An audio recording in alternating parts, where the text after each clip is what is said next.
Yang tanya dekat saya bagi kucing dia ataupun majikan kat luar saya ni makan apa? Ni lah dia. Saya bagi moli. Korang bagi majikan kat luar makan apa? Tapi hari ni moli saya akan campur dengan Niko. Meh, kita pergi kat tempat majikan luar saya. Hari ni saya akan campurkan Niko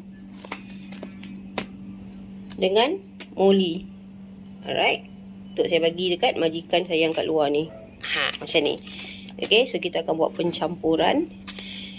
So kalau korang yang dah buka packaging ni, tapi nak simpan balance pun dia ada.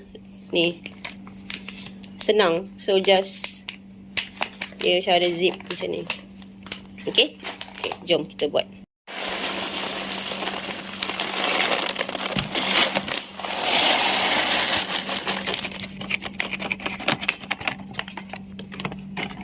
Saya akan campur Niko dengan moli.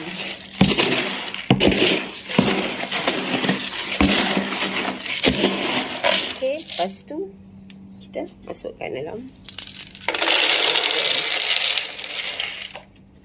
Macam tu.